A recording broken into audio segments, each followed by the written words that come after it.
Hi, Survey students. This is yours, Rebecca. This is my tree, and I have a bird nest up there, and it's been for 2 weeks. So I hope you like it. So come on, let's go. So it's right up there where my finger is,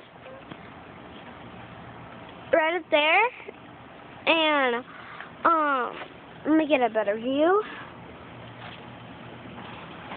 See, we gotta be careful.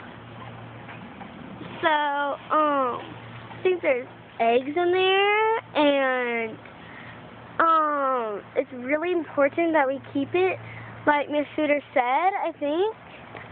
So, let me just, come on. Can you see it? It's right there, and that is the bird nest that you just saw. Let me get up. Right there.